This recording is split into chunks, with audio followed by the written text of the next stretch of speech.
All right, great. Hopefully everyone's doing well. We are progressing on wrapping up the final design. We have been able to get out there and get that revised water line located and surveyed, and we are working on wrapping up that revised final design on that. And then it looks like I just saw a few emails come through. We're almost done with that easement, so that's great.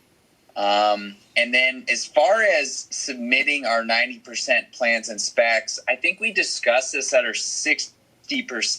But what I'd like to propose is when we submit our 90% plans and specifications to the district here in a couple of weeks, I would propose that we also submit that to DEQ to begin that 45-day review process. And so what this will enable to happen is as they're reviewing it, any substantial changes that the district may or may not have or any changes the district may have, we can incorporate that, and any revisions that need to be addressed through DEQ, we can incorporate that in one set and resubmit. So that'll help to kind of expedite that review process and keep things moving in the right direction. Do I have the green light to take that approach for that submission? Sounds good to me. What about you guys? I have one question about the O&M manual. It looked to me that they wanted kind of the 90% in the O&M manual at the same time. Yeah, and so generally that O&M manual is not developed until pretty much at the end of construction, because that's of all their project submittals and everything. For example, a contractor is going to propose on a pump, and we want that actual manufacturer pump O&M. They'll be combined in a booklet. All right. And the only reason why I ask is because I know that it's going to be due, and it's forecasted way out. Sure. But we're trying to do things early. Yep. And it's a lot of work. And it is. So I don't want to be on the wrong side of the curve, but I agree with you. We don't want it until after we're wrapping up completion of everything, so we know, because we're documenting everything that we're putting into the ground. Yeah, correct. Until it's in the ground, you're just making stuff up. Okay. And then on regarding the SRF reimbursement, Margaret's been actively involved with that. I guess just the quick status update on that is we've made pretty good progress, and we're just finishing some final coordination between a few of the contractors, and we're hoping to get some resolution here in the next week or so.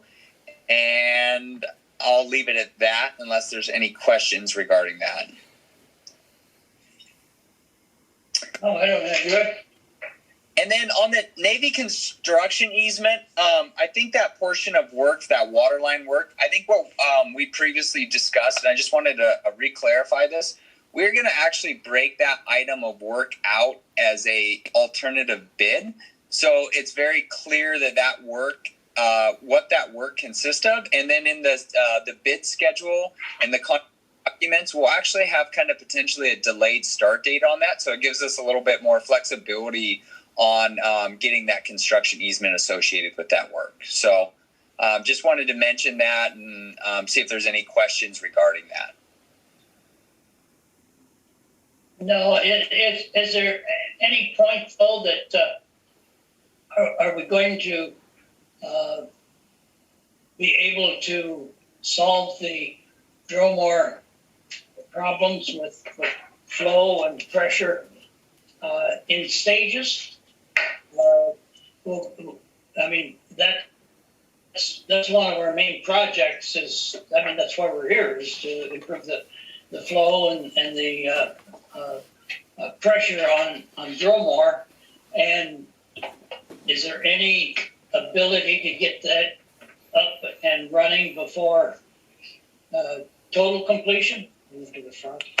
Yeah, and so that project will be a part of the base bid, and that'll progress, in accordance with the rest of the projects, and that will, to answer your question, that will improve those pressures and flows in that area once complete. And so the reason, the thought process and the strategy here with breaking out just some of this portion of this Navy water line work was just to give us the district the greatest flexibility in timing and pricing depending on how they come in. Okay, If you recall, we made an application or a request to them for a construction permit that would allow us to work outside of that 10-foot easement, and that's what this delay is yeah, about. and then It's gonna- to hopefully get a 15-foot easement. Yeah, that's a separate issue when, we redo the for another 50 years, we are going to address that. Right now, we're just trying to get something for them to work. Yeah, Good. so they can work outside. Good. And I think I got something from her last week, and it's still, they were going to submit it the first week of April, and it's 60 to 90 days from there. So Okay, that's great. why we decided to go with the alternative bid. Perfect. Okay. Okay, great. And then just on the on-call task, I think some of you probably saw an email come out from Cheryl, just kind of getting that meeting scheduled with Glennis. And we'll kind of just chat through that. As of right now, there was some internal talk on what all we should include with that project. What I think we're recommending for the district is our prior application that was focused primarily or was strictly just the tank cost. And the feedback that we got was that was a really strong application. We just needed that support letter from the local department or regional department. I forget the phrasing on that. And so what we're recommending right now is we're just revisiting those costs, make sure they're still accurate and adequate. And I would propose we generally keep the same application pending anything that comes out our call with the Navy. And I know Kyle and I had talked about it. Originally, I wanted to add some other things to it because free money is a good thing. But when we actually, the way they responded to us is if we get this support letter from the proper level, which is back east, it sounds like it's a done deal. So we don't want to throw something in there that's going to complicate